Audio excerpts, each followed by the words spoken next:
साहित्य संगीत कला विहीन साक्षात पशुपुच्छ विषाणहीन। साहित्य संगीत कला विहीन साक्षात पशुपुच्छ विषाणहीन। स्त्रीणं न खादन्नपि जीवमान। स्त्रीणं न खादन्नपि जीवमानस्तद्भागधेयं परमं पशूनां। तद्भागधेयं परमं पशूनां।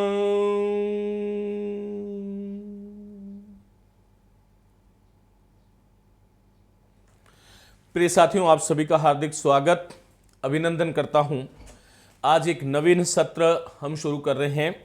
बहुत सारे साथियों के ऐसे संदेश मुझे प्राप्त हुए कि सर एक ही भाग को, एक ही तरह के पाठ्यक्रम को पढ़ करके हम थोड़े जामिता हो रहे हैं। जामिता का अर्थ होता है जिसको आप कहते हो कि हम बोर हो गए हैं। होना भी चाहिए, क्योंकि मनुष्य जो है वो, उसकी चित्तवृत्तियां जो है वो बदलती रहती हैं। उसको कुछ नवीनता और कुछ सृजनशीलता की आवश्यकता होती है। तो मैं आपके इन सभी भावों का और आप जितने भी साथी जिन्होंने मुझे ये प्रेरित किया उसके लिए उन सब का स्वागत करते हुए मैं साथियों आज साहित्य का व्याख्यान शुरू कर रहा हूँ। काव्यशास्त्र और साहित्य ये हमारा साथ साथ चलता रहेगा, क्योंकि काव्यशास्त्र में हमने बहुत सारी चीज़ों को अब हाथ में कर लिया है। अब मुझे लगता है कि काव्यशास्त्र के जो बड़े जो टॉपिक जो थे, बिंदु जो थे पाठ्यक्रम में समाहित, उसके बारे में हमने भली भांति बात कर ली है। साथियों, आज हम हिंदी साहित्य के इतिहास की बात करने वाले हैं। अभी जो मैंने ये कहा, भर्तृहरि, महाकवि भर्तृहरि संस्कृत के बड़े कवि वे, और उन्होंने नीति शतक में एक श्लोक ये कहा था कि साहित्य संगीत कला विहीन, अर्थात साहित्य से, संगीत से और कला से विहीन व्यक्ति जो है वो साक्षात पशु है। बस उसमें एक अंतर है कि पूंछ और सींग उसके नहीं है। भर्तृहरि का उस समय कहा गया ये कथन आज के इस विज्ञान और तकनीकी के युग में, जहां पर यांत्रिकता का युग है, जहां पर विज्ञान है, जहां पर तकनीकी हवा हमारे ऊपर हावी है, क्या साहित्य के संदर्भ में आज भी प्रासंगिक है? क्या यह चिंतन हमारा होना चाहिए। साथियों, कोई भी जब हम पाठ्यक्रम की बात करते हैं, चाहे आप first grade, second grade, net, slate इत्यादि कोई भी ले लो, जब हिंदी साहित्य की बात आती है तो पहला पाठ्यक्रम में एक बिंदु होता है हिंदी साहित्य इतिहास की लेखन की जो प्रवृत्तियां हैं, जो पद्धतियां हैं, जो हमारे यहाँ पर आप लोग जानते हो वर्णानुक्रम पद्धति है, कालानुक्रम है, सामाजिक है, वैज्ञानिक पद्धति है और सर्वोत्कृष्ट पद्धति जो बैन तैन महोदय ने दी और आचार्य शुक्ल ने उसका अनुसरण करते हुए हिंदी साहित्य का इतिहास लिखा 1929 में, वह विधेयवादी पद्धति। लेकिन मैं डायरेक्ट आपको पद्धति पर लेकर के नहीं जाऊंगा, क्योंकि मुझे लगता है कि पहले हम साहित्य से जुड़े तो सही, पहले हम साहित्य को समझें तो सही कि आखिर साहित्य की उपादेयता क्या है। आज का जो ये वैज्ञानिक युग है उसमें साहित्य जैसी कलाएं जो जीवन के मूलभूत आवश्यकताओं को पोषित नहीं करती, तो उसकी आवश्यकता क्या हो गई? आखिर साहित्य विधा को हम क्यों पढ़ें? और केवल साहित्य को ये तथ्यों तक सीमित करके पढ़ना, क्योंकि बहुत सारे विद्यार्थियों से जब मैं मिलता हूं तब कहते हैं कि गुरुजी हिंदी साहित्य का इतिहास बड़ा नीरस है, क्योंकि वो तथ्यों को, केवल तथ्यों की तरफ जाते हैं। हां, ये सत्य है कि हिंदी साहित्य का इतिहास आपसे डिमांड करता है, आपसे मांग करता है कि आप बार बार उन चीजों को रिवीजन करो, क्योंकि एक ही कवि जो हैं, एक ही साहित्यकार जो हैं, उन्होंने अपने जीवन में इतना उनका रचना धर्म रहा है कि एक कवि को हम यदि हृदयंगम करें, ठीक ढंग से स्मरण करें, तो शायद मुझे लगता है कि वो भी कष्टकर है। तो इन तमाम चीजों को हम जाएं उससे पहले हम पहले साहित्य से जुड़ें। साहित्य होता क्या है? साथियों, साहित्य की वर्तमान में प्रासंगिकता क्या है? क्या वो मनुष्य को संवेदनशील बनने की क्षमता प्रदान करता है? क्या बहुत सारे लेखकों ने यह कहा कि साहित्य और समाज का मध्य जो है वो घनिष्ठ संबंध है, लेकिन वो घनिष्ठ संबंध जो है वो तटस्थ संबंध नहीं है, वो सक्रिय संबंध है, वो तटस्थ संबंध नहीं है। साहित्य एक और है, समाज एक और है, ये दो सिरे नहीं है। अपितु मैं कहता हूं कि साहित्य और समाज परस्पर पूरक है, ये अन्योन्य आश्रित है। भले ही विज्ञान के माध्यम से हमारी भौतिक आवश्यकताओं की संपूर्ति होती हो, मेरी बातों को आप लोग ध्यान से सुनोगे, हम डायरेक्ट ये नहीं पढ़ने वाले हैं कि हिंदी का पहला कवि कौन सा है। आज हम साहित्य की बात करेंगे कि साहित्य कहते किसे हैं, इतिहास की बात करेंगे। तो भौतिक दृष्टि से हमारी जो आवश्यकताएं हैं, साहित्य से हमारा पेट तो नहीं भरता, लेकिन क्या साहित्य हमें कुछ जो प्रदान करता है? क्या साहित्य के प्रति हमारा जुड़ाव कैसा होना चाहिए? एक तो पाठ्यक्रम निष्ठ होना ही चाहिए कि मुझे सेकंड ग्रेड बनना है, मुझे फर्स्ट ग्रेड बनना है, मुझे ये नौकरी हासिल करनी है, इसके माध्यम से मुझे नेट उत्तीर्ण करना है, ये आपका होना भी चाहिए। लेकिन इससे परे जाकर के जब आप सोचते हो, तो मैंने आपको कहा कि साहित्य मनुष्य को मनुष्य बनाता है।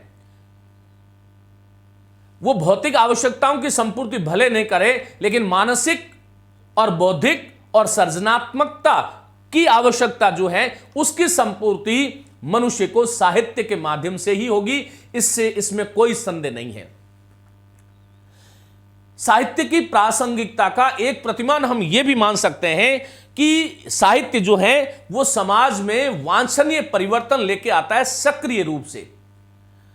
हम देखते हैं कि हमारा कवि ने, हमारा जो कवि वृंद थे, हमारे जो लेखक जो थे, हमारे जो चिंतक जो थे, उन्होंने साथियों जब जब समाज को आवश्यकता हुई और जिस जिस प्रकार की आवश्यकता हुई, वो समाज का परिवेश जिस प्रकार का था, चाहे वो समाज के विरुद्ध कोई जो है बाह्य आडंबर था जिससे समाज खोखला हो रहा था, तो हमारे साहित्यकारों ने जरूर आवाज उठाई। भक्ति काल में ले लीजिए, आप कबीर को जब देखते हैं, रीति काल में जब घनानंद को देखते हैं, आधुनिक काल में जब भारतेंदु को देखते हैं, निराला मुक्तिबोध को देखते हैं, या मैथिलीशरण गुप्त को देखते हैं, या राष्ट्र जो है रामधारी सिंह दिनकर को जब हम देखते हैं, या जयशंकर प्रसाद को देखते हैं, तो ये तमाम वो एक गण है, एक समूह है जिन्होंने हमारे समाज को जागृत किया और समाज में जो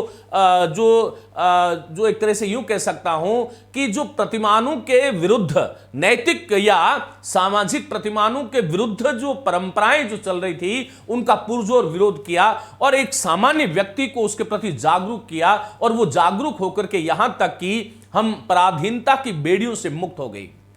ये तो मैं अभी जो है आधुनिक युग की बात कर रहा हूं। साहित्य जो है, साहित्य और समाज, उसका रूप अलग अलग हो सकता है। हम वेद को भी तो साहित्य तो कहते हैं। वेद से लेकर के अधुनातन आज जिस बिंदु पर मैं खड़ा हूं और आप सुन रहे हैं, ये जो सृजनशीलता जो है, जो ये चिंतक और जो विचारक जिनके माध्यम से हमें मनुष्यत्व सिखाया गया, हमें मानवता सिखाई गई, उसका उपदेश हमें दिया गया, इसलिए साहित्य की प्रासंगिकता कभी भी कम नहीं हो सकती।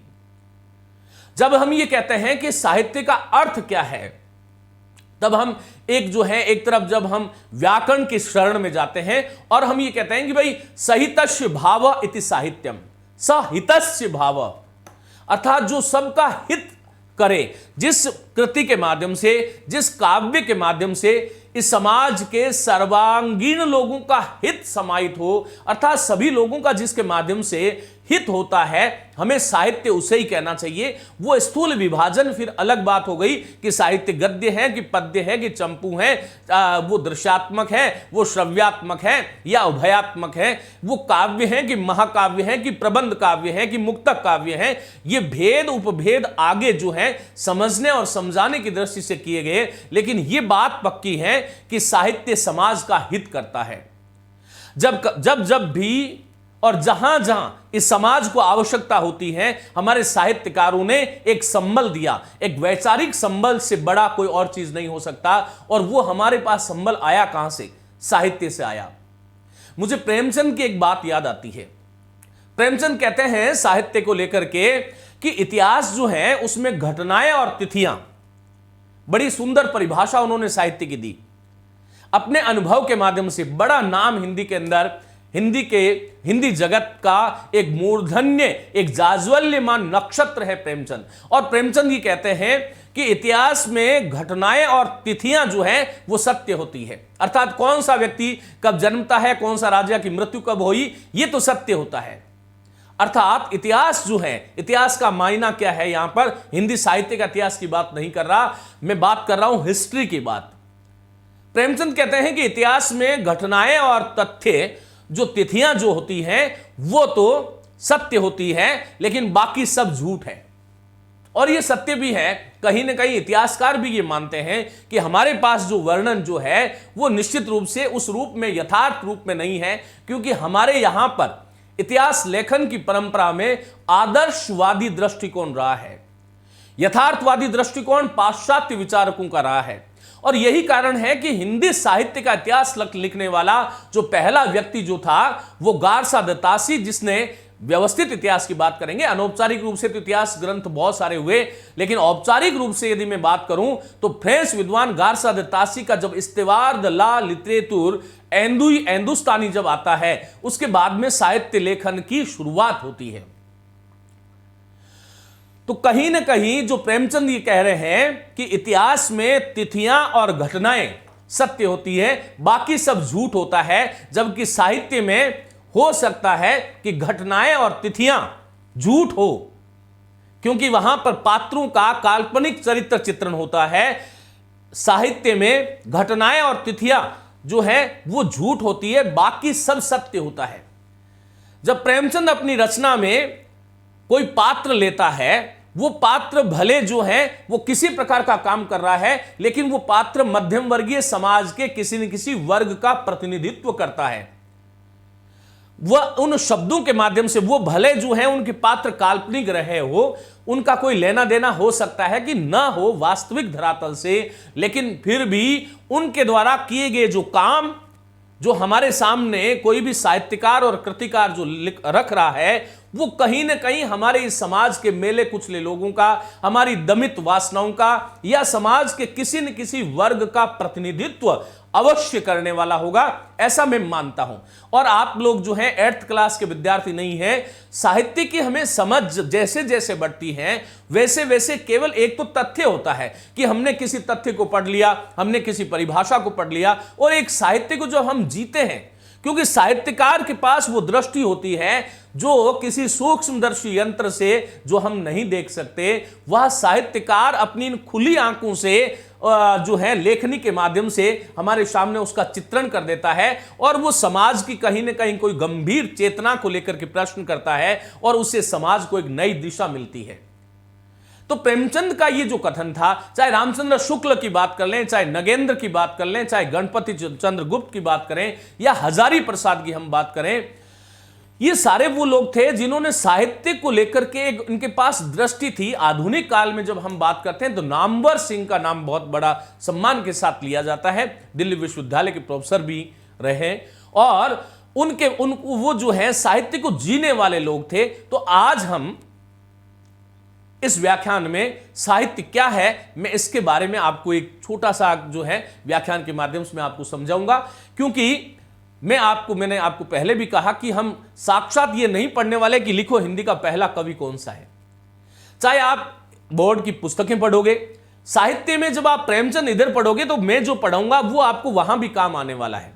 जब मैं मैथिली शरण गुप्त को यहां पर समझाऊंगा, उनकी संवेदनाओं को समझाऊंगा, उनकी काव्य रचना का जो कला और भाव पक्ष है, जब हम उसकी बात करेंगे तो कहीं ना कहीं उसका योगदान आपके अन्य क्षेत्रों में भी होगा। तो केवल यह सोच करके आपको साहित्य का अध्ययन नहीं करना है कि साहब सेकंड ग्रेड में तो हिंदी साहित्य के इतिहास से केवल 20 प्रश्न आते हैं, तो हम इतना विस्तार से क्यों पढ़ें। पहली बात तो जब ग्रेजुएट लेवल का स्नातक स्तरीय कोई पाठ्यक्रम जहां पर होता है तो वहां पर बाध्यताएं समाप्त हो जाती हैं कि ये तो आएगा और ये नहीं आएगा। मैं आपको सदैव ये कहता रहा हूं साथियों कि जो कोई भी परीक्षा के अंदर जो आप स्कोर करते हो वो 5 या 7 वो प्रश्न होते हैं जो बाकी लोगों से अलग आपको लाइन में ले जाकर के खड़े कर देते हैं और आप जो है उस परीक्षा में सफल हो जाते हैं। उन 5 और 7 प्रश्नों के लिए थोड़ा सा हमें एक दृष्टि सैद्धांतिकी के साथ साथ हमारा जो कॉन्सेप्ट है, हमारी जो अवधारणाएं हैं, उन तथ्यों के साथ हम अवधारणाओं को यदि लेकर के चलेंगे तो मुझे लगता है कि आप लोगों का सर्वहित होगा। ऐसा मेरा मानना है। तो आइए हम जो है आज शुरू कर रहे हैं हिंदी साहित्य का इतिहास। साथियों, हिंदी क्या चीज है इसके बारे में मैं व्याकरण वाले जो हमारे व्याख्यान है उसका आरंभिक व्याख्यान आप सुन लीजिएगा। हिंदी की उत्पत्ति कैसे हुई, ये कहां से आया, और हिंदी व्याकरण जब मैं शुरू करता हूं तब मैं हिंदी के बारे में आपको विस्तार से बात करा देता हूं। भाई ये सिंधु थार हिंदू वार किस तरह से, कहां पर पहला इसका प्रयोग हुआ, हिंदी की कितनी व्यापकता है और क्या कौन कौन सी इसमें विधाएं और इसकी लिपि क्या है और इसका संवैधानिक स्वरूप क्या है, ये सब चीजें मैं आपको वहां पढ़ा चुका होता हूं। आज हम बात करेंगे पहले साहित्य की और फिर बात करेंगे इतिहास की, और उसके बाद में हम अगले व्याख्यान में बात करेंगे साहित्य लेखन की जो पद्धतियां उसकी, उसके बाद में काल विभाजन और उसके बाद में नामकरण।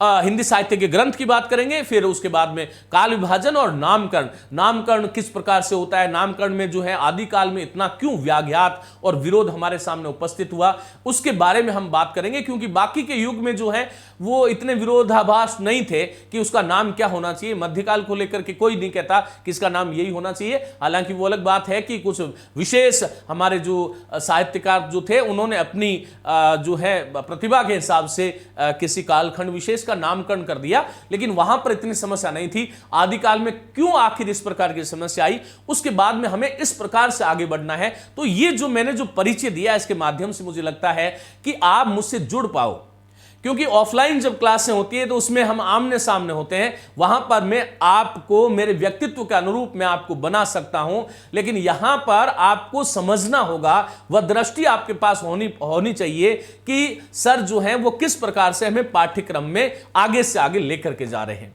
तो आइए मैं आज बात करूंगा साहित्य की। साथियों, हिंदी साहित्य का इतिहास, और सबसे पहले हम बात करेंगे ये साहित्य शब्द की व्युत्पत्ति क्या है और परिभाषा क्या है। इन व्युत्पत्ति और परिभाषाओं से ज्यादा अलग आपको एक चीज सोचना है, और वो ये सोचना है कि आप जितने भी साथी जो हैं वो प्रौढ़ साथी हैं। प्रौढ़ का मायना क्या है, अर्थात आप एक जो है दूध पीते बालक नहीं हो, उससे ऊपर की वैचारिकी आप में आनी चाहिए, और नहीं है तो इन व्याख्यानों के माध्यम से आप अर्जित कर सकते हैं। बस आप में एक श्रद्धा भाव के साथ उसको सुनने का संयम और धैर्य आप में होना चाहिए। ये एक व्याख्यान जो 1 घंटे का होता है उसके लिए हम 10 घंटे पहले बैठते हैं, ताकि एक सही फॉर्मेट में आपको सही सामग्री परीक्षा की दृष्टि से मिल पाए। आइए अगली चलता हूं। साथियों, साहित्य जो शब्द है ये देखिएगा, स तो इसमें उपसर्ग है, हित मूल शब्द होता है, सहित बनता है, तब यह जुड़ जाता है, तब आदि वृद्धि हो जाती है और अंतिम वर्ण को स्वर रहित कर देते हैं। ये सब व्याकरण की बातें थी। तो सहित और सहित और य के योग से बनता है। इसको जब मिला देते हो आप तब शब्द बनता है साहित्य। इस साहित्य का अर्थ क्या है, साहित्य का मायना क्या है, जिसका शाब्दिक अर्थ होता है सहित, अर्थात एकत्र करना। एकत्रित करना यह शब्द गलत होता है, एकत्रित नहीं होता। जैसे संयमित नहीं संयत होता है, जैसे त्रसित नहीं त्रस्त होता है, जैसे ग्रसित नहीं ग्रस्त होता है, वैसे ही एकत्रित नहीं एकत्र होना, अर्थात इसका शाब्दिक अर्थ यह है, अर्थात गद्य एवं पद्य का वह सम्मिलित रूप जो हमें ज्ञान या शिक्षा प्रदान करता है उसे साहित्य कहते हैं। और उसका जो सम्मिलित भाव है, गद्य और पद्य का जो सम्मिलित जो समवेत जो भाव है वह साहित्य है, ऐसा हमें समझना चाहिए। ये परिभाषा आपको जाननी चाहिए। सही सहितस्य भाव साहित्यम, जिसमें सबका हित समाहित हो। साहित्य किसी भी जाति रंग रूप वर्ण कुल देश काल के अनुरूप किसी का अच्छा या बुरा नहीं करता, वो सार्वभौम होता है और उससे सबका हित समाहित होता है। इसलिए कहा गया कि सहितस्य भाव साहित्यम, अर्थात जिस विधा में प्राणी मात्र का हित समाहित हो, केवल एक व्यक्ति का नहीं, जिससे प्राणी मात्र का हित समाहित हो, उसे हम साहित्य कहते हैं। सामान्यतः किसी भी मनुष्य के सामाजिक एवं सांस्कृतिक जीवन का विश्लेषण भी साहित्य कहलाता है। ऐसी धारणा है हमारे बुद्धिजीवियों में कि मनुष्य के सामाजिक और सांस्कृतिक जीवन का विश्लेषण जो है वो साहित्य कहलाता है। जब चित्तवृत्तियों का संचित प्रतिबिंब की बात करते हैं आचार्य शुक्ल, तो कहीं ना कहीं ये बात आपको समझ में आती होगी कि हरेक जो परंपरा जो है, कोई भी मनुष्य है या मनुष्य जाति है, उसका सांस्कृतिक जीवन और सामाजिक जीवन का जो विश्लेषण है वही तो साहित्य है। हमें नहीं पता कि कबीर के जमाने में क्या होता था, तुलसी के जमाने में क्या होता था, लेकिन तुलसी अपने समाज की व्यवस्था का वर्णन करते हैं। कबीर बाह्य आडंबरों का विरोध करते हैं। वो कहते हैं कि मुसलमान ऐसे करते हैं, हिंदू ऐसे करते हैं। वो एक जो दृष्टि, वहां से फिर हमारी एक दृष्टि डेवलप होती है कि अच्छा, कबीर के समय में जो समाज जो था वो इस प्रकार का था, तुलसी के समय में सामाजिक व्यवस्था इस प्रकार की थी। जो कवि स्वयं जो अपनी रचनाओं के माध्यम से इस प्रकार का अपनी सामाजिक परिवेश का जो वर्णन करते हैं, उसको साहित्य इतिहास में अंतः साक्ष्य कहते हैं। और इतिहास लेखन में दो चीजें जरूरत है, अंतः साक्ष्य अर्थात किसी कवि के माध्यम से अपने समाज का, अपने परिवार का, अपने गोत्र का, रंग रूप कुल का, उस वातावरण का जो वर्णन उस कवि के माध्यम से किया जाता है, वह अंतः साक्ष्य सामग्री है। और एक बाह्य साक्ष्य सामग्री जिसके माध्यम से कोई और रचनाकार किसी अन्य रचनाकार के विषय में जो बात कहता है, वह बाह्य सामग्री है। इनमें अंतः साक्ष्य जो है वो ज्यादा प्रामाणिक है, क्योंकि वो जो है वो स्वयं उस व्यक्ति का अनुभूत सत्य है। और किसी भी मनुष्य समाज के सामाजिक और सांस्कृतिक जीवन का जो विश्लेषण है वह साहित्य कहलाता है।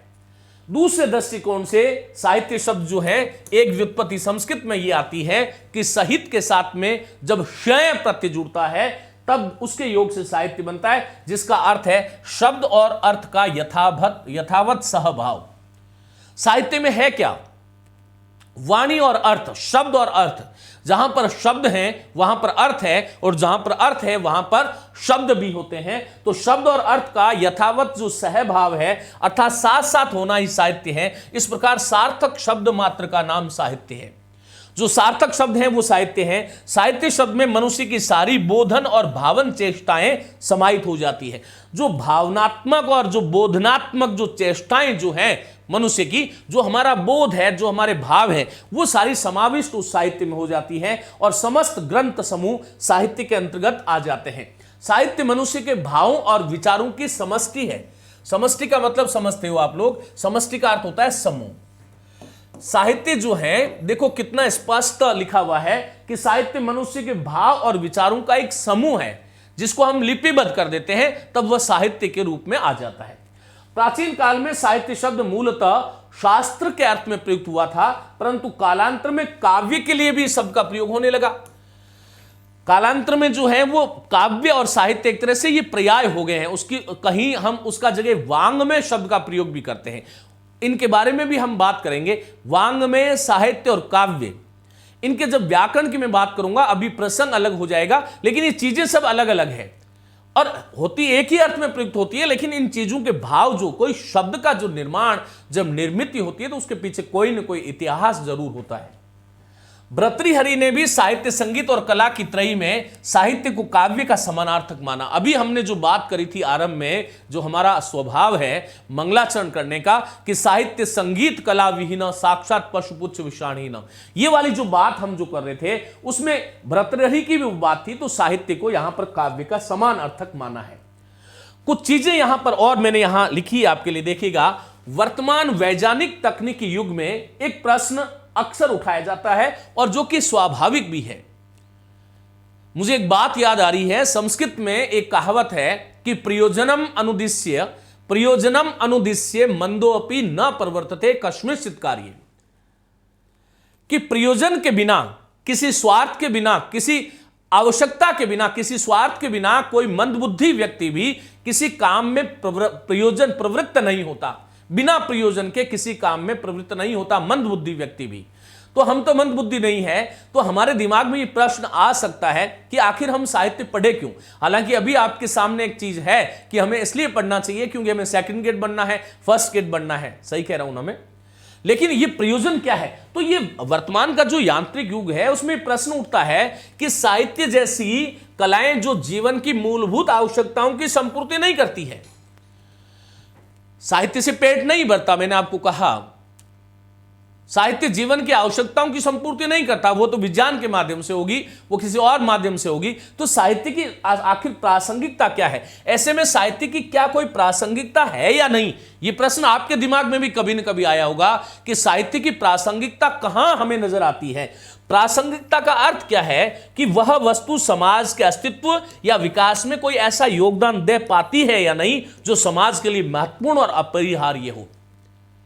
और यदि इस कसौटी पर मैं हिंदी साहित्य को कसूं तो मुझे ध्यान है भारत भारती, मुझे ध्यान है वो आधुनिक युग के कवि जो हमें जागरूक करते थे और वो उन शब्दों के माध्यम से इतना समर्थ और इतना सामर्थ्य और इतना वीरत्व प्रदान कर देते थे कि हम उन अंग्रेजों के से लोहा लेने के लिए चल पड़ते थे, क्योंकि शब्द से बड़ा कोई संसार नहीं होता। लेकिन यहां पर यह प्रश्न भी पूछा कि भाई कोई वह वस्तु समाज के अस्तित्व या विकास में कोई ऐसा योगदान दे पाती है या नहीं जो समाज के लिए महत्वपूर्ण या अपरिहार्य है। अभी हम प्रश्न की बात कर रहे हैं। कोई भी साहित्य मनुष्य का पेट चाहे न भरे, वह मनुष्य को मनुष्य की तरह रहना अवश्य सिखाता है। हमने हमारी परंपराओं से यह जाना है साथियों कि हमारे पूर्वज किस प्रकार के थे। आज जब मैं आपसे किसी भी संदर्भ को लेकर के, किसी भी शब्द को लेकर के जब बात करता हूं तो मेरा ये जो जीवन है ये तो एक सीमित अवधि का है, लेकिन मेरा जो ज्ञान का जो दायरा जो है वो कोई 500, 1000, 5000 वर्षों का हो सकता है, ड्यू टू साहित्य। लिटरेचर के माध्यम से, साहित्य के माध्यम से, किसी वृतांत के माध्यम से हम ये सीखते हैं कि हमारी परंपराएं आखिर कैसी रही हैं। तो भले साहित्य मनुष्य का पेट भरे या नहीं भरे, लेकिन वह मनुष्य को मनुष्य की तरह रहना अवश्य सिखाता है।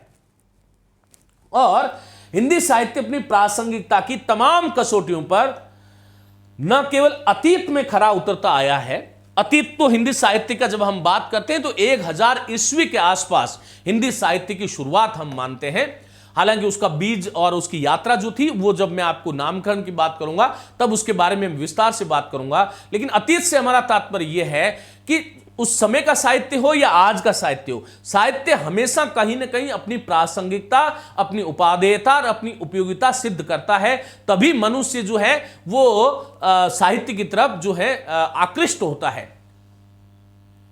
एक वेस्टर्न जो है वैज्ञानिक है, मैं उसका नाम भूल रहा हूं, वो साहित्य विरोधी है और उन्होंने ये कहा है कि साहित्यकार बर्बर मनुष्य हैं।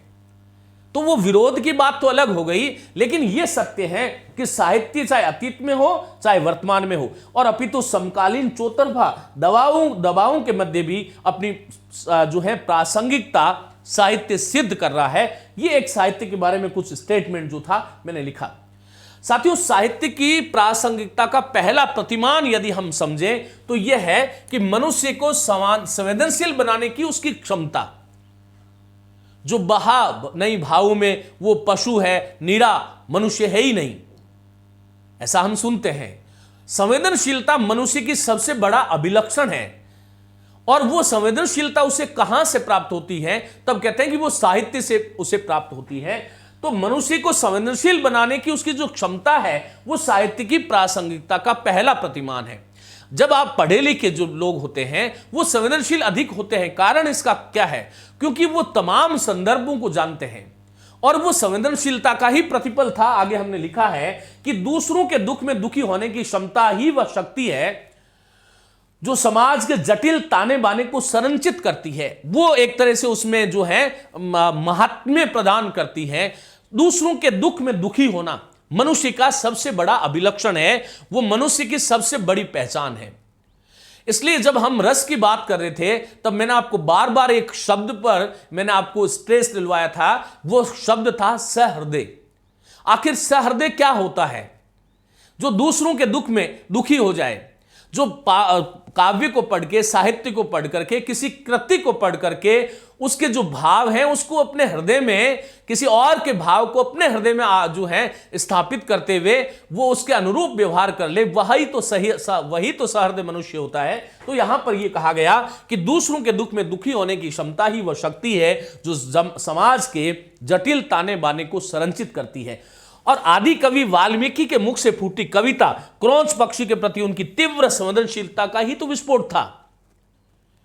जब हमारा लौकिक साहित्य की जब शुरुआत होती है तो यह संवेदनशीलता कहीं ना कहीं उस वाल्मीकि या रत्नाकर में नहीं होती। उस क्रौंच और क्रौंची पक्षी जो था, उस क्रौंची का जब विलाप देखते हैं, जब व्याध ने क्रौंच को मार दिया था, उस तड़पती हुई क्रौंची को देख करके वाल्मीकि के हृदय में उस करुणा का अथाह जो सागर था वो श्लोक रूप में फूट पड़ा और वहां से शुरुआत हो गई हमारे लौकिक साहित्य की।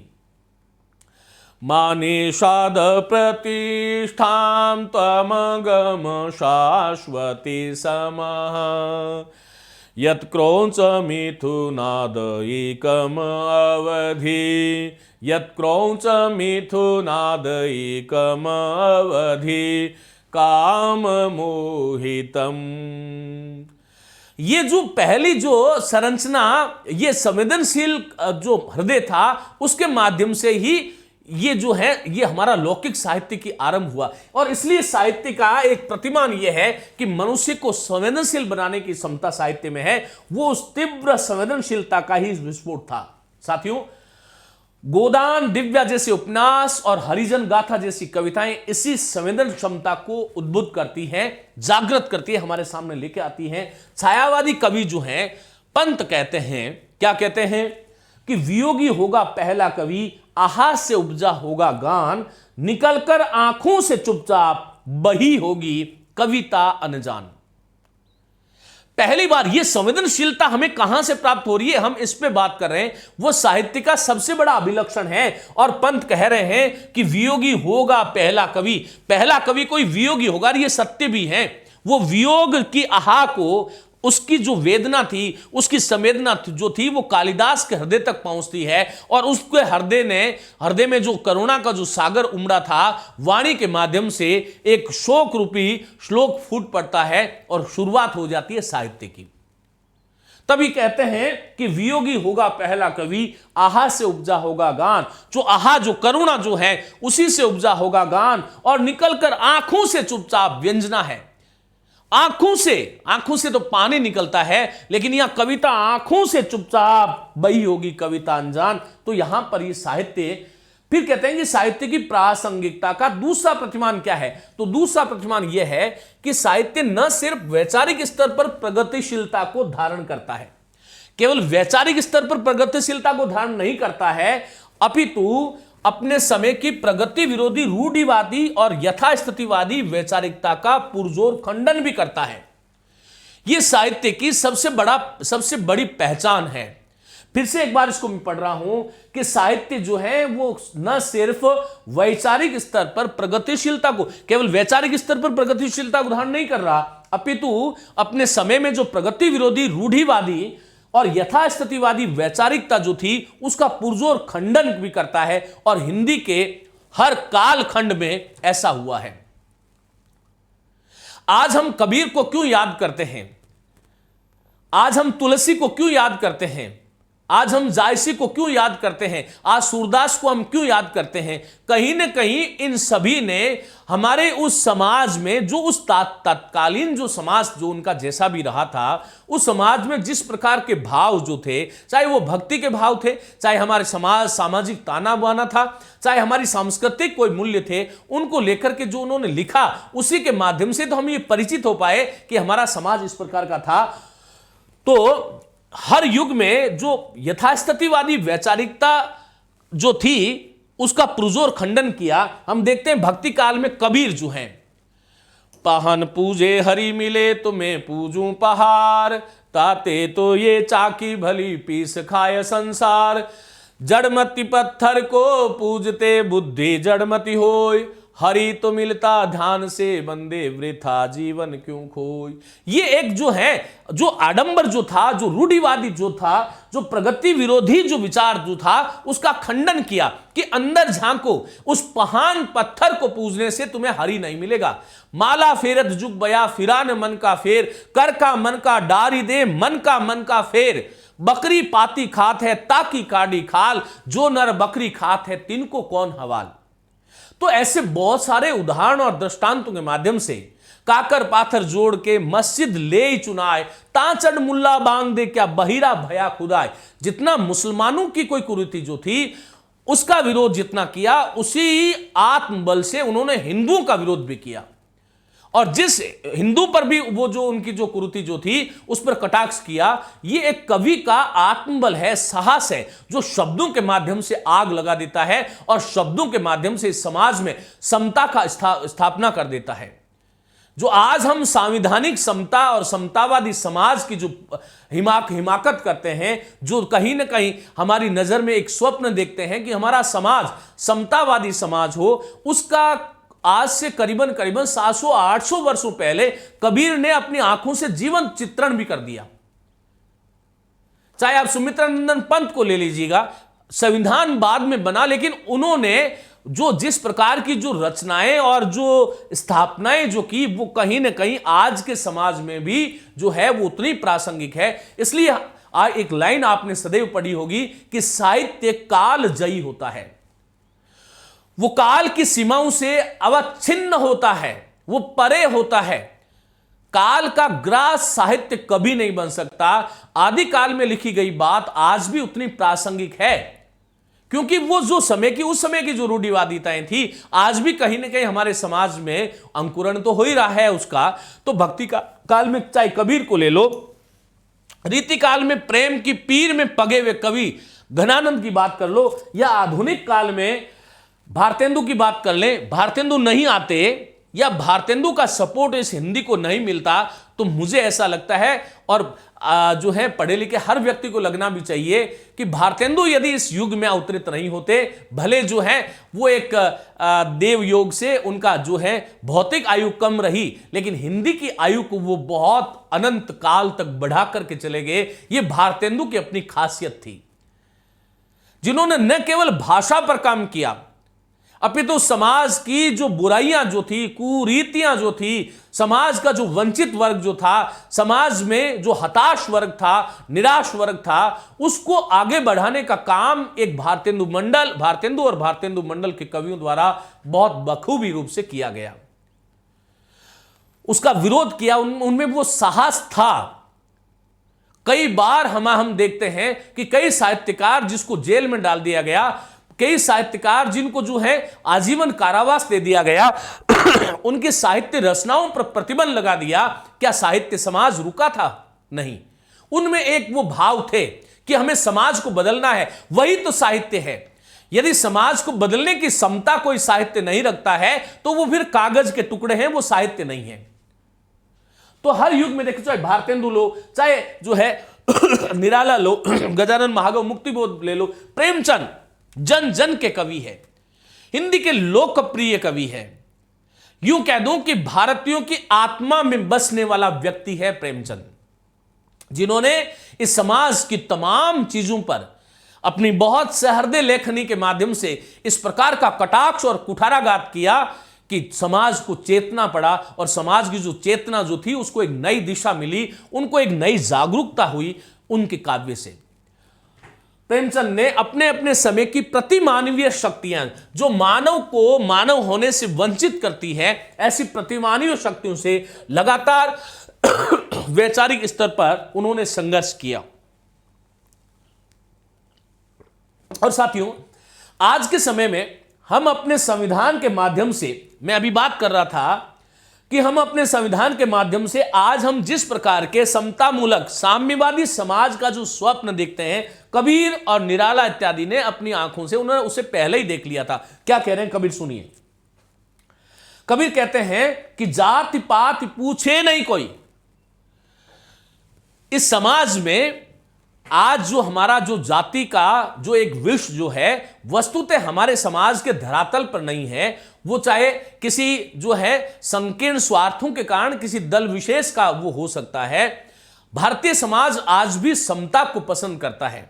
मैं ये बात शायद तमाम भारतीयों के मानस की बात कर रहा हूं कि हर व्यक्ति ये चाहता है उसे किसी प्रकार की कोई उसे अपना राष्ट्र ऊपर है ही है, लेकिन कुछ ताकतें ऐसी हैं जिसके कारण वो समाज में जो सौहार्द जो होना चाहिए वो हो नहीं पाता।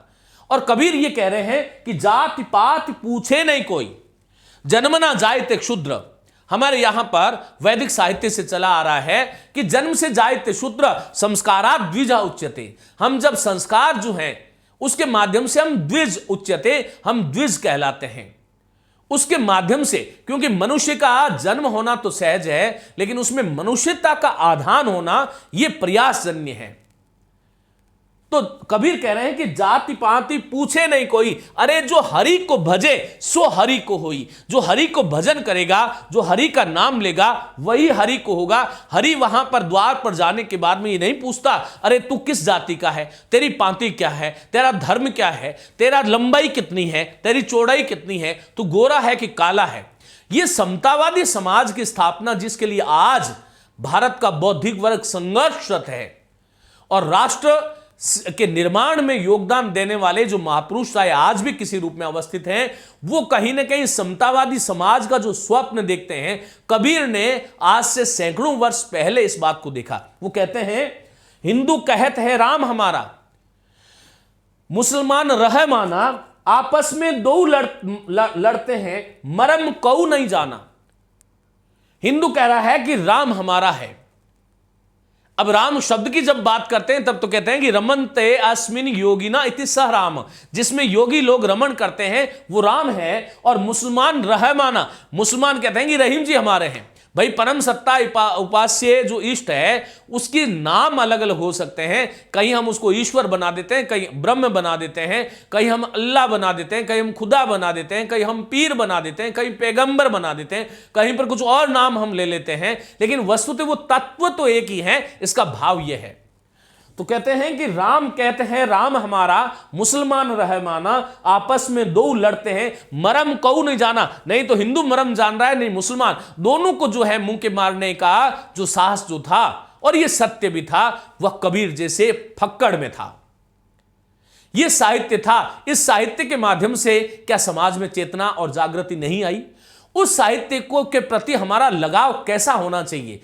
अब प्रश्न मैं आपसे कर रहा हूं कि यांत्रिक लगाव होना चाहिए कि भावनात्मक लगाव होना चाहिए?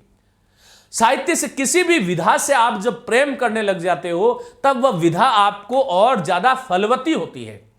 और पहले ही दिन यदि आप यह कह दो कि अरे मर गए राम, तो फिर साथियों, क्योंकि देखिए यहां पर जो एक विद्यार्थी है उसको शिक्षक बनने की, एक शिक्षक निर्माण की प्रक्रिया जब पाठ्यक्रम आता है आपके हाथ में तब से शुरू हो जाती है।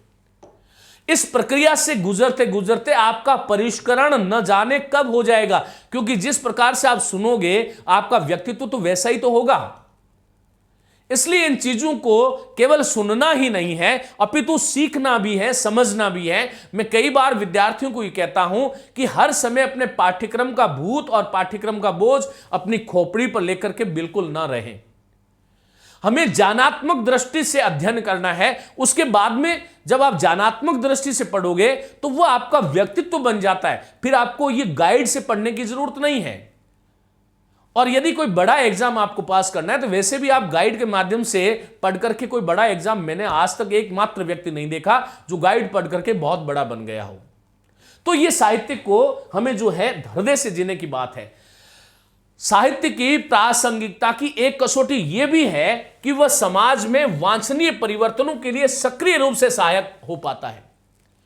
जो वांछनीय जो परिवर्तन है, साहित्य समाज का केवल तटस्थ दर्पण नहीं है। मैंने आरंभ में आई बात कही कि साहित्य समाज का दर्पण तो है, लेकिन वो तटस्थ दर्पण नहीं है। ऐसा नहीं है कि साहित्य एक सिरे पर है और समाज एक सिरे पर है।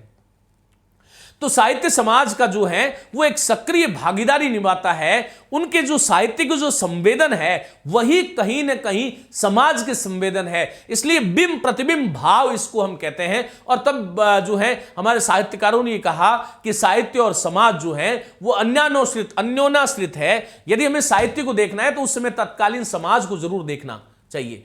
और जो प्रवृत्तियां जो हुई आगे, जब इतिहास लेखन की भी जब बात आती है तो केवल कालक्रम नहीं, उस कालक्रम और उन कुछ ग्रंथों को एकत्र किया और उन ग्रंथों में एक समान रहने वाली जो प्रवृत्ति थी उसके आधार पर ही एक पूरे कालखंड को नामकरण, एक अभिजान, एक पहचान दे दी गई। तो साथियों यहां पर देखो, साहित्य समाज का तटस्थ दर्पण नहीं है, अपितु समाज के जीवन में सक्रिय हस्तक्षेप करता है। जहां जहां समाज कमजोर है वहां वहां साहित्य परिवर्तन का आह्वान करता है। सदियों की देखो दिनकर क्या कह रहे हैं, रामधारी सिंह दिनकर ये कहते हैं, सिंहासन खाली करो जनता आती है, बड़ा जो है प्रसिद्ध इनकी लाइन और कविता है। सदियों की ठंडी बुझी राख सुगबुगा उठी। ये सदियों की जो ठंडी रोज जो राख जो थी, सीधा समझ में आ रहा है, वो सुगबुगा उठी, अब धधक उठी है। अब हमें उनके जबड़ों से छीनना है अपना अधिकार। मिट्टी सोने का ताज पहन इठलाती है। मिट्टी जो है वो सोने का ताज पहन इठलाती है। दो राह है समय के रथ का, घर घर नाद सुनो, सिंहासन खाली करो कि जनता आती है। ये जब भाव और ये जब पंक्तियां हम सुनते हैं और पढ़ते हैं, तब कहीं ना कहीं हमारे रोम रोम खड़े हो जाते हैं, क्योंकि शब्दों में वो पावर है। शब्द के माध्यम से मनुष्य नरकगामी भी हो सकता है और शब्द के माध्यम से वो मुक्ति को प्राप्त भी कर सकता है। स्वर्ग के माध्यम से वो देवता हो सकता है और शब्द के माध्यम से वह देवता हो सकता है, और शब्द नहीं लगे तो वो राक्षस और रावण भी हो सकता है। तो हमारी सृष्टि में यदि सबसे बड़ा कोई उपहार और उपकार प्रभु ने हमारा किया, तो हमारे पास वो जो शब्द हैं और उन शब्दों की जो यथास्थिति यथार्थ जो है, उन शब्दों के यथार्थ को यदि हम समझने लग गए, तो निश्चित रूप से जब हमने बात करी थी कि मनुष्य को मनुष्य बनने की जो यात्रा जो है, उसमें निश्चित रूप से इजाफा होगा। दिनकर ने यह कहा। साथियों, जयशंकर प्रसाद कहते हैं, हिमाद्री तुंग श्रृंग से प्रबुद्ध शुद्ध भारती, स्वयं प्रभा समुज्ज्वला स्वतंत्रता पुकारती। यह आह्वान था कि उठो, जागो और अपने अस्तित्व के लिए लड़ो। अपनी जो अस्मिता और जो पहचान जो है, जो अपना राष्ट्रीय अभिलक्षण जो है, कि हम दया के साथ में दया तो करते हैं, लेकिन दया के साथ में जो वीरत्व का कहीं ना कहीं जो ह्रास जो हो रहा था, उसको उन कवि उन शब्दों के माध्यम से वापस जगाता है। इसलिए कहा कि समाज में जो वांछनीय जो परिवर्तन जो है, वो सक्रिय रूप से साहित्य करवाता है। साहित्य समाज का दर्पण है, लेकिन वो तटस्थ दर्पण नहीं है। उसके साथ में आकर के जो जो जहां जहां समाज कमजोर पड़ रहा है, उस जगह कवि जो है आह्वान करता है कि उठो, जागो और लड़ो और अपने अभीष्ट को प्राप्त करो। यह साहित्य के माध्यम से ही हो सकता है। साहित्य न सिर्फ जीवन की विसंगतियों का चित्रण करता है, बल्कि आदर्श समाज के निर्माण हेतु प्रतिमान भी उपलब्ध कराता है। यह केवल समाज की विसंगतियों का चित्रण नहीं है कि समाज में ऐसा हो रहा है, लेकिन ऐसा हो रहा है उसको तो हमें छोड़ना चाहिए, और हमारा एक प्रतिमान किस प्रकार से होना चाहिए, हमें किस प्रकार की एक नवीन सृष्टि की सर्जना हम कर सकते हैं। यह साहित्य का मुख्य स्वर है, साहित्य का मुख्य उद्घोष है, साहित्य का मुख्य अभिलक्षण है, कि केवल जो विसंगतियां हैं उसका चित्रण न करके जो आदर्श समाज के निर्माण हेतु जो एक प्रतिमान है, जो एक यूं कह सकते हैं कि जो एक स्टैंडर्ड जो है, वो साहित्य के माध्यम से ही होता है। यहां पर देखिए कामायनी की कुछ पंक्तियां हैं कि औरों को हंसते देख मनु। हम जब औरों को हंसते देखते हैं तो शायद हमें, सामान्य जो मनुष्य होता है, उसको बड़ी जलन होती है कि हंस क्यों रहा है, मैं तो नहीं हंस रहा। लेकिन कामायनी के माध्यम से कवि कहलाता है कि औरों को हंसते देख मनु, हंसो और सुख पाओ। तुम हंसो भी और सुख पाओ, अपने सुख को विस्मृत कर लो। अरे अपने जो है सुख को विस्मृत कर लो और सबको सुखी बनाओ। और यह सत्य है कि संसार में जिसने अपने सुख को विस्तृत जिसने किया, निश्चित रूप से वही जीवन में आगे बढ़ा है। यह तो पक्की बात है। तुलसीदास कहते हैं, परहित सरिस धर्म नहीं भाई, पर पीड़ा सम नहीं अधमाई।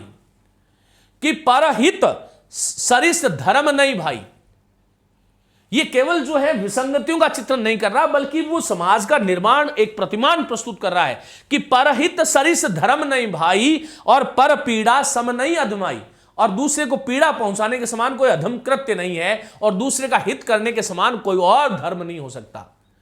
तो साहित्य केवल उपदेश नहीं दे रहा, साहित्य केवल विसंगतियों का बात नहीं कर रहा, एक आदर्श समाज की निर्माण किस प्रकार से होना चाहिए, साहित्य उस बारे में भी हमें इशारा करता है। साहित्य समाज की विरासत का रक्षक सिद्ध होता है। यह न केवल भाषा का संरक्षक है, साहित्य केवल भाषा तक सीमित नहीं है। भाषा एक बहाना है, भाषा एक माध्यम है जिसके माध्यम से मैं आप तक पहुंच रहा हूं। लेकिन मैं केवल भाषा को जीने के लिए ही या भाषा का ही संरक्षण करूं तो कहीं ना कहीं मेरे जो वैचारिक प्रतिबद्धता और जो एक शिक्षक की दायित्व जो है उसमें कहीं ना कहीं प्रश्न चिन्ह जरूर लगता है। तब देखो कहते हैं कि न केवल भाषा का संरक्षक है अपितु भाषा के माध्यम से जो समाज के इतिहास, जो समाज का जो इतिहास है, संस्कृति है और जो संचित सृजनशीलता जो है उसको भी साहित्य संरक्षित करता है।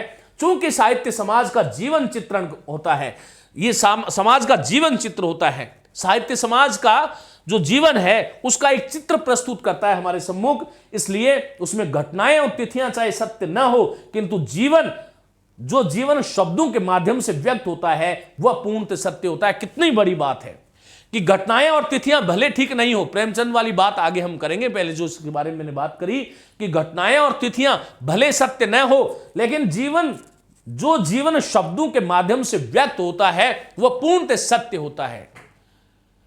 जब किसी कवि का कोई एक पात्र की जो वेदना होती है वो उस शब्द में नहीं होती, बल्कि समाज के किसी करुण, किसी वरुण, किसी दीनहीन समाज, किसी शोषित, किसी वंचित समाज की आवाज होती है वो। इसलिए कहा कि जो जीवन शब्दों के माध्यम से व्यक्त होता है साहित्य में, भले तिथियां घटनाएं असत्य हो लेकिन वो जीवन जो व्यक्त होता है वो पूर्णतः सत्य है। गोदान का होरी, धनिया, सैमरी और बेलारी जैसे संदर्भ चाहे काल्पनिक हो, हमने बात करी थी, लेकिन ये होरी, धनिया, सैमरी और बेलारी भले काल्पनिक हो, इनका कोई वस्तुतः वजूद किसी गली में हो कि नहीं हो वह अलग बात है, किंतु होरी का संघर्ष एक आम किसान के वास्तविक संघर्ष का द्योतक है। होरी का जो संघर्ष है वो जो आम, जो जीवन में जो किसान का जो संघर्ष है उसका प्रतिनिधित्व करता है, वो उसका एक जीता जागता दस्तावेज है जो प्रेमचंद अपने शब्दों के माध्यम से व्यक्त कराते हैं। इसलिए प्रेमचंद कहते हैं कि इतिहास में घटनाएं, तिथियां सत्य होती है, बाकी सब झूठ होता है, जबकि साहित्य में घटनाएं, तिथियां झूठ होती हैं और बाकी सब सच होता है। साहित्य की इससे सुंदर परिभाषा और नहीं हो सकती। हम बढ़ते हैं रामचंद्र शुक्ल की तरफ। आचार्य शुक्ल कहते हैं प्रत्येक देश का साहित्य वहां की जनता की चित्तवृत्तियों का संचित प्रतिबिंब होता है। विस्तार से हम इसको टुकड़ों में, खंड खंड में बांट करके मैं बात तब करूंगा जब इनके हिंदी साहित्य इतिहास और विधेयवादी पद्धति की मैं बात करूंगा। लेकिन अभी ये साहित्य में क्या कह रहे हैं कि प्रत्येक देश का साहित्य वहां की जनता की चित्तवृत्तियों का संचित प्रतिबिंब होता है। जब बैन जो है वो जाति, वातावरण और क्षण की जो बात करते हैं, ये तीनों चीजें इस जो है क्षण विशेष की जब बात करते हैं तो शुक्ल की परिभाषा में ये तीनों चीजें कहीं ना कहीं स्पष्ट रूप से परिलक्षित हो रही है। और देखिएगा वो कहते हैं कि शुक्ल कहते हैं प्रत्येक देश का साहित्य, हर एक देश का साहित्य वहां की जनता की चित्तवृत्तियों का संचित प्रतिबिंब, अर्थात जाति समाज जो है साहित्य में क्या होता है, साहित्य की जो है, साहित्य वहां की जनता की चित्तवृत्तियां जो है, जनता का जैसा व्यवहार है, चाहे वो सामाजिक व्यवहार है, सांस्कृतिक व्यवहार है, जो सामाजिक जो जीवन है उसका संचित प्रतिबिंब होता है। तब ये निश्चित है कि जनता की चित्तवृत्तियों में परिवर्तन के साथ साथ साहित्य के स्वरूप में भी परिवर्तन होता है। जब इधर चित्तवृत्तियां जब बदलेगी तो साहित्य भी बदलेगा, ये सत्य है। यदि इधर यहां इस प्रकार का रूट आएगा तो साहित्य में भी ये जो है मोड़ आना बहुत आवश्यक है। यहां पर बड़े जो संक्षिप्त शब्दों में कितनी बड़ी बात कही है। निश्चित है कि जनता की चित्तवृत्तियों में परिवर्तन के साथ साथ साहित्य के स्वरूप में भी परिवर्तन होता जाता है। आदि से अंत तक, यह क्षण विशेष की बात है, आदि से अंत तक इन्हीं चित्तवृत्तियों की परंपरा को परखते हुए साहित्य परंपरा के साथ उसका सामंजस्य दिखाना ही साहित्य का इतिहास कहलाता है। यह परिभाषा इसी रूप में आपसे पूछी जाती है। उक्त परिभाषा, साहित्य की उक्त परिभाषा किसके द्वारा दी गई? इसलिए हमने प्रेमचंद की बात करी, हमने जो है शुक्ल की बात करी। आइए हम बात करते हैं डॉक्टर नगेंद्र। डॉक्टर नगेंद्र का हिंदी साहित्य का इतिहास बहुत सारे विद्यार्थियों के पास होगा। नगेंद्र ये कहते हैं कि साहित्य का इतिहास बदलती हुई अभिरुचियों एवं संवेदनाओं का इतिहास होता है। जो बदलती हुई अभिरुचियां हैं, जो समाज जो पल पल जो बदल रहा है, समाज के जो आचार व्यवहार और सांस्कृतिक प्रतिमानों में जो अंतर जो आ रहा है, उस बदलती हुई अभिरुचियों संवेदनाओं का इतिहास होता है जिसका सीधा संबंध आर्थिक और वैचारिक परिवर्तन से माना जाता है। इस परिभाषा को इसी रूप में याद करना है। जब कभी भी कोई कोटेशन की बात आए तो यह ध्यान रखना, आपको अपनी तरफ से उसमें न तो कुछ जोड़ना है न तो कुछ घटाना है। अब यह शब्द आपको याद रखना है। मैंने आपसे पूछ लिया परीक्षा में कि साहित्य का इतिहास बदलती हुई अभिरुचियों एवं संवेदनाओं का इतिहास होता है जिसका सीधा संबंध आर्थिक और वैचारिक। अब यह आर्थिक शब्द नया है, आपने इस शब्द को पकड़ लिया। आर्थिक शब्द से आप याद रख सकते हो कि नगेंद्र जो है वो साहित्य की ऐसी परिभाषा देते हैं। आइए बात करते हैं गणपति चंद्र गुप्त, जिन्होंने हिंदी साहित्य का वैज्ञानिक इतिहास लिखा।